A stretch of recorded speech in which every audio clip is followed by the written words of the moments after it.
कमियां निकालने वाले व्यक्ति उस मक्खी के जैसे होते हैं जो पूरे खूबसूरत बदन को छोड़कर सिर्फ जख्म पर ही बैठती है। नमस्कार, मैं Sahul Prajapati ocean of knowledge channel में आपका स्वागत करता हूं। आज हम लोग बात करेंगे अंतर्राष्ट्रीय व्यापार, इंटरनेशनल ट्रेड के बारे में। अंतर्राष्ट्रीय व्यापार को समझने से पहले हम लोग समझेंगे व्यापार क्या होता है।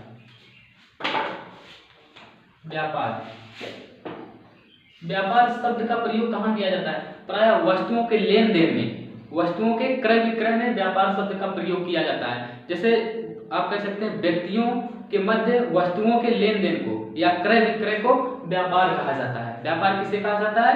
वस्तुओं के क्रय विक्रय को या वस्तुओं के लेन देन को व्यापार कहा जाता है। और जी व्यापार करने का उद्देश्य क्या होता है? व्यापार लोग क्यों करते हैं? इसका जो उद्देश्य होता है, व्यापार करने का जो उद्देश्य होता है वो होता है लाभ कमाना। कोई भी व्यक्ति व्यापार इसलिए करता है क्योंकि वह लाभ कमाना चाहता है। क्या उद्देश्य होता है इसका? लाभ कमाना। और जो मतलब इस प्रक्रिया को संपन्न करता है, यानी जो वस्तुओं पर लेन देन करता है और उसका उद्देश्य लाभ कमाना होता है, उसे क्या कहा जाता है? उसे कहा जाता है व्यापारी। जो वस्तुओं का लेन देन करता है वो भी लाभ कमाने के उद्देश्य से, उसे कहा जाता है व्यापारी। और व्यापार किसे कहा जाता है? वस्तुओं के लेन देन को। तो आज हम लोग बात करेंगे अंतर्राष्ट्रीय व्यापार। व्यापार देखिए दो प्रकार का होता है। व्यापार के प्रकार,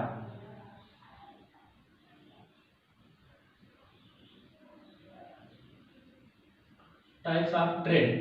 व्यापार के दो प्रकार होते हैं। पहला है देशी व्यापार,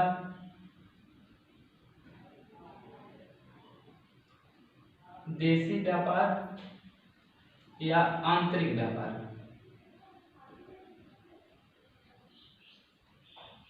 देशी व्यापार या आंतरिक व्यापार। और दूसरा है विदेशी व्यापार, विदेशी व्यापार या अंतर्राष्ट्रीय व्यापार या अंतर्राष्ट्रीय व्यापार।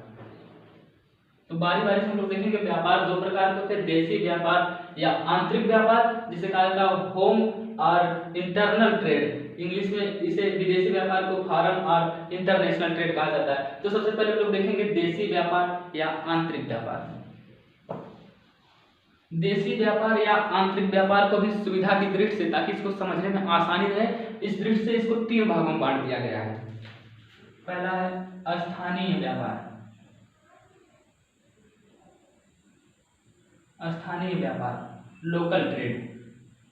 अब स्थानीय व्यापार क्या होता है? इसका व्यापार किसी क्षेत्र विशेष में किया जाता है, मतलब किसी एक छोटे से शहर में किया जाता है, और यह उन चीजों का व्यापार किया जाता है जो वस्तुएं हर जगह उपलब्ध होती हैं। मतलब हर स्थान पर जो वस्तुएं मिल जाती हैं, और भारी जो होती हैं, वस्तुएं जो भारी होती हैं, और मतलब वो शीघ्र नष्ट होने वाली जो होती हैं, शीघ्र नष्ट होने वाली। स्थानीय व्यापार, लोकल ट्रेड, कहाँ किया जाता है? उन वस्तुओं का व्यापार किया जाता है। स्थानीय व्यापार के अंतर्गत उन वस्तुओं को रखा जाता है जो वस्तुएं हर स्थान पर मिल जाती हैं। अब जिसका व्यापार हर जगह किया जाएगा, वो बड़े स्तर पर अगर व्यापार नहीं किया जा रहा है, छोटे स्तर पर किया जा रहा है, तो जो वस्तुएं हर जगह मिल जाएंगी उन्हीं का व्यापार किया जाएगा। और जो भारी वस्तुएं होती है, जिन्हें एक स्थान से दूसरे स्थान तक ले जाना सुगम नहीं होता है, उनका व्यापार किया जाता है स्थानीय व्यापार के अंतर्गत। और वे वस्तुएं जो शीघ्र नष्ट हो जाती हैं, शीघ्र नष्ट होने वाली वस्तुओं में जैसे फल, सब्जी, दूध, दही आदि, ये सब शीघ्र ही नष्ट होने वाली वस्तुएं हैं, इसलिए इनका बहुत दूर तक नहीं ले जाया जाता है, इनका स्थानीय व्यापार किया जाता है। स्थानीय व्यापार की कंडीशन क्या होती है? वही वस्तुएं जो हर स्थान पर मिल जाती हैं और भारी होती हैं तथा शीघ्र नष्ट हो जाने वाली होती हैं, उनको स्थानीय व्यापार के अंतर्गत रखा जाता है। और यह मतलब किसी एक क्षेत्र विशेष में किया जाता है। और दूसरा है क्षेत्रीय व्यापार, रीजनल ट्रेड। क्षेत्रीय व्यापार क्या होता है? यह व्यापार किसी राज्य के अंदर ही किया जाता है, राज्य के अंदर।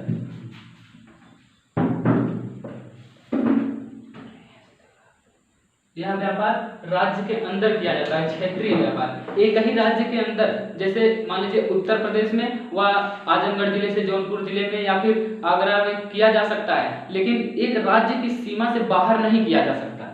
क्षेत्रीय व्यापार उसे कहा जाएगा जो एक राज्य की सीमा के अंदर, एक ही राज्य की सीमा के अंदर किया जाएगा, वो चाहे उत्तर प्रदेश हो, चाहे बिहार हो, चाहे छत्तीसगढ़, झारखंड, कोई भी राज्य हो, उसी राज्य के अंतर्गत किया जाएगा, एक शहर से दूसरे शहर या एक जिले से दूसरे जिले, लेकिन उस क्षेत्र की सीमा के, उस राज्य की सीमा के बाहर नहीं किया जाएगा।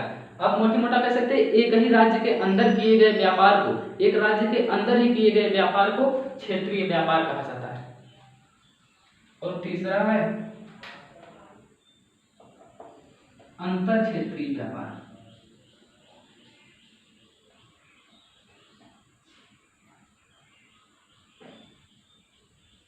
अंतर क्षेत्रीय व्यापार, इंटर रीजनल ट्रेड, यह क्या होता है? यह किसी देश की सीमा के अंदर, अगर हम भारत को ले तो भारत के अंदर, वह चाहे उत्तर प्रदेश से बिहार में किया जाए, चाहे छत्तीसगढ़ से झारखंड में किया जाए, किसी भी राज्य, एक राज्य से दूसरे राज्य में किया जाए, या एक क्षेत्र से दूसरे क्षेत्र में किया जाए, या किसी भी जिला से किसी भी जिला में किया जाए, लेकिन कंडीशन एक ही हो कि वह एक देश के अंदर हो।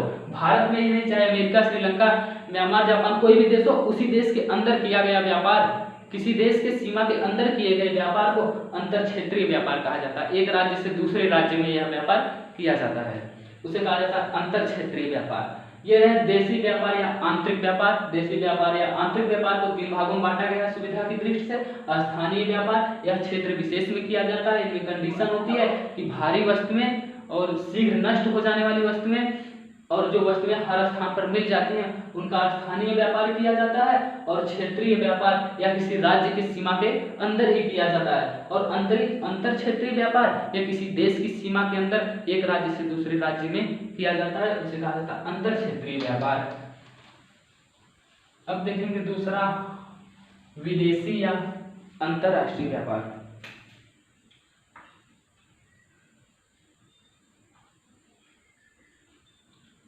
विदेशी या अंतरराष्ट्रीय व्यापार,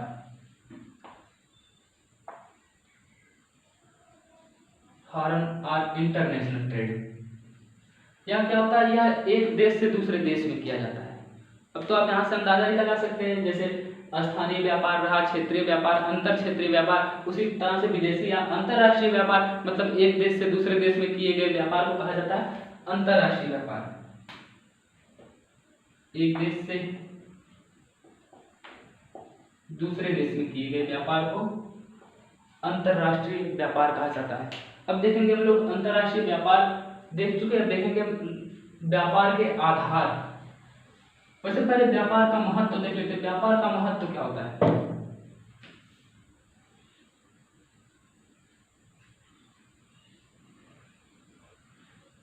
व्यापार का महत्व, इंपॉर्टेंस ऑफ ट्रेड। व्यापार से इसका लाभ क्या हुआ?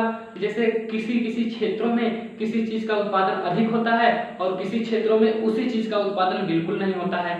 तो इस तरह से जहां अधिक होता है और जहां कम होता है, यानी अधिक जहां होता है वहां से कम वाले स्थान पर पहुंचा दिया जाता है, या फिर कुछ ऐसी वस्तुएं होती हैं जो कम वाले स्थान पर अधिक होती हैं, अधिक वाले स्थान पर कम होती हैं। इससे क्या होता है? जो वस्तुएं कहीं कहीं अधिक हो जाती हैं वहां खराब नहीं हो पाती। जैसे अब आवश्यकता से अधिक यदि कोई भी चीज का उत्पादन हो गया, मान लीजिए यहाँ पर फल हम लोग लगाए, बहुत ज्यादा हो गया, खाने से बहुत ज्यादा एक्स्ट्रा हो गया, तो उसको क्या करेंगे?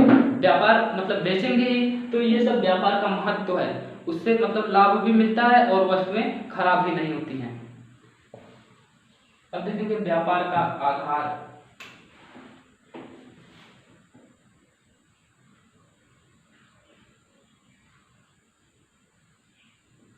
व्यापार का आधार, व्यापार के आधार में पहला है भौतिक घटक।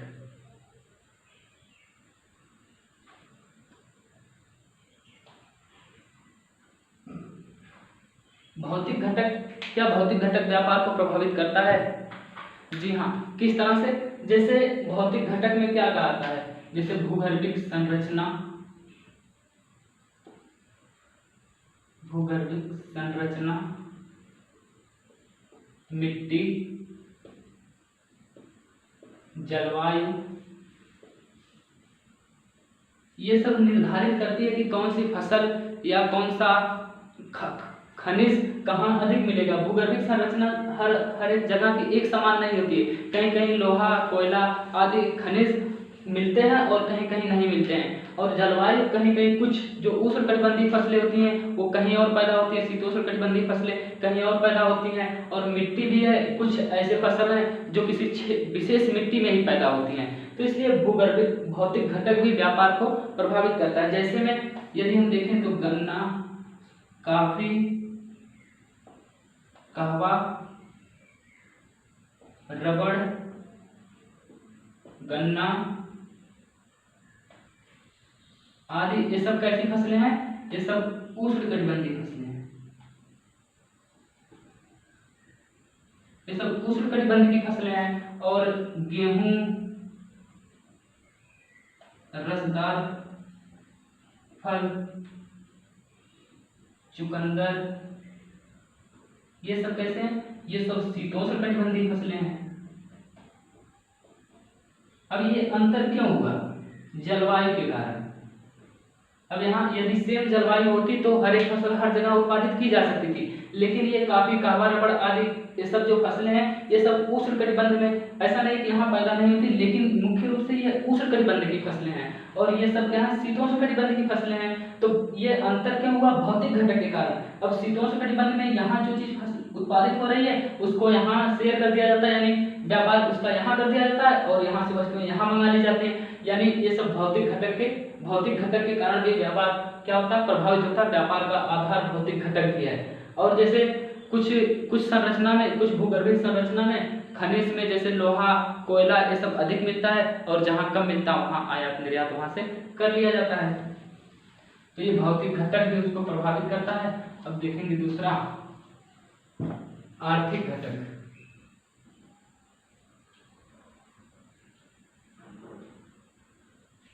आर्थिक घटक, इसमें जो देश आर्थिक रूप से, औद्योगिक रूप से संपन्न है, जैसे में जो विकसित देश हैं, जैसे यूएसए, संयुक्त राज्य America, great Britain, Germany, Japan आदि ये सब जो देश हैं वो विकासशील देशों से, जैसे भारत, श्रीलंका, ये सब जो विकासशील, पाकिस्तान, बांग्लादेश, ये सब जो विकासशील देश हैं, इन सब से क्या करते हैं? जो कच्चा माल के रूप में होता है उसको आयात करते हैं और उन्हीं से परिष्कृत करके, यानी अच्छे किस्म का जो भी मतलब उससे बनाते हैं। जैसे यहाँ से अगर भारत से कपास ले गए तो अच्छी किस्म का कपड़ा बनाकर फिर भारत में ही निर्यात भी कर सकते हैं। तो इस तरह से जो विकसित देश होते हैं, विकसित देश जो होते हैं वो विकासशील देशों से इस प्रकार का व्यापार करते हैं। मतलब आर्थिक घटक के रूप में विकसित देश जो होते हैं वो विकासशील देशों से कच्चा माल को आयात करते हैं, फिर उसको परिष्कृत करके अच्छा उत्पादन करके फिर हर जगह निर्यात कर देते हैं। तो आर्थिक घटक भी व्यापार को प्रभावित करता है। अब देखेंगे जनसंख्या की मात्रा।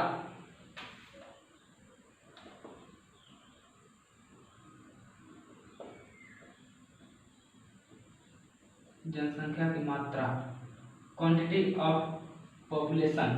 जनसंख्या की मात्रा, अब देखिए जहाँ जनसंख्या अधिक है वहाँ खाने के लिए भी अधिक व्यवस्था करनी होगी। तो वहाँ मान लीजिए जहाँ जनसंख्या अधिक है और वहाँ उत्पादन कम हो रहा है, तो कहाँ से भरपेट तो खाना भी नहीं खा पाएंगे अगर गेहूं चावल अच्छे से नहीं वहाँ उत्पादन हो रहा है। तो क्या करना होता है कि जहाँ जनसंख्या कम है वहाँ से आयात करना पड़ता है। अधिक जनसंख्या वाले क्षेत्र को कम जनसंख्या वाले क्षेत्रों से आयात करना पड़ता है। और कुछ वस्तुएं जो यहाँ मतलब श्रम अधिक होता है उसको निर्यात भी मतलब दूसरे क्षेत्र में जाकर या दूसरे देश में जाकर श्रम कर सकते हैं। तो इस तरह से जनसंख्या की मात्रा भी व्यापार को प्रभावित करती है। कैसे? जहाँ जनसंख्या अधिक होती है वहाँ यदि उत्पादन कम होता है, आवश्यकता से कम होता है, तो कम जनसंख्या वाले क्षेत्र से जहाँ आवश्यकता से अधिक उत्पादन होता है वहाँ से आयात कर लिया जाता है। यानी जनसंख्या की मात्रा भी व्यापार का आधार है। अगला है परिवहन की सुविधा, परिवहन के साधनों की सुविधा।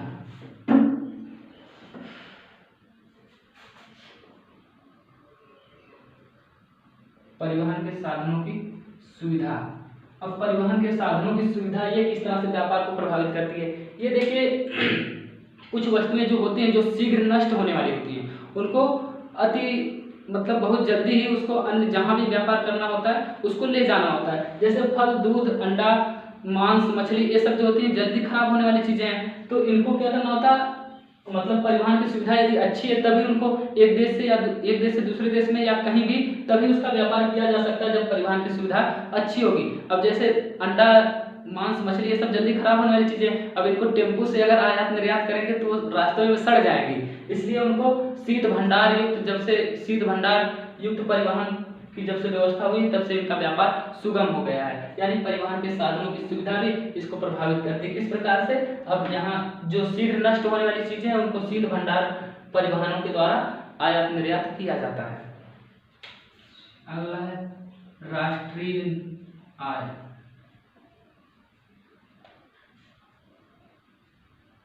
राष्ट्रीय आय, ये जिन देशों की राष्ट्रीय आय अच्छी होती है, जिन देशों की राष्ट्रीय आय अधिक होती है, वो अपने जीवन स्तर को क्या करते हैं, बढ़ाना चढ़ाना चाहते हैं, और जो जिन राष्ट्रों की राष्ट्रीय आय मतलब सही नहीं होती, कम होती है, वहां से ये राष्ट्रीय आय जिसकी अधिक होती है वो व्यापार करते हैं। और अगला है राष्ट्रीय नीति।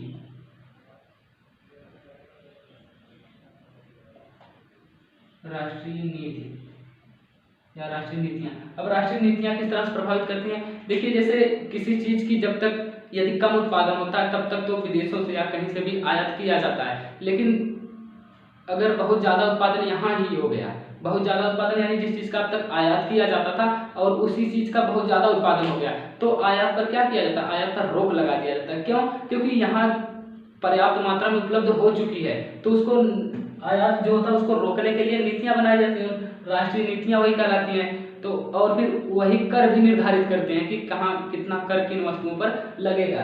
तो यदि अधिक कर लगाया जाता है तो आयात निर्यात करना कम कर दिया जाता है, यदि कम मिलता है तो आयात निर्यात किया जाता है। और जिस हिसाब से जैसी वस्तुएं होती हैं, जिस प्रकार से उत्पादन होता है, अगर यहाँ बहुत ज़्यादा कमी होती है तो टैक्स अधिक होने पर भी मंगाया ही जाता है, लेकिन यदि कम होती है तो यदि वस्तुएं अधिक उत्पादित हो गए तो मजबूरी कुछ हो जाती है, टैक्स कम मतलब अधिक टैक्स लेने पर रोक दिया जाता है, वस्तुओं को आयात नहीं किया जाता है। यह राष्ट्रीय नीति होती है। आगे देखेंगे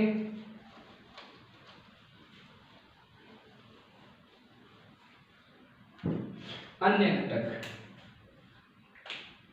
सातवां है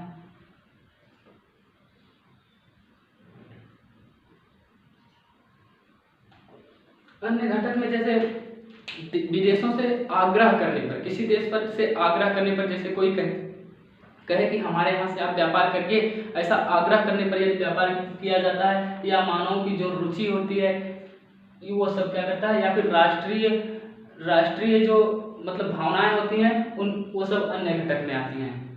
और लास्ट है व्यापार समझौते।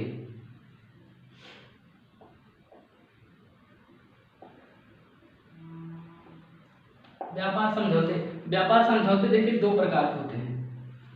पहला है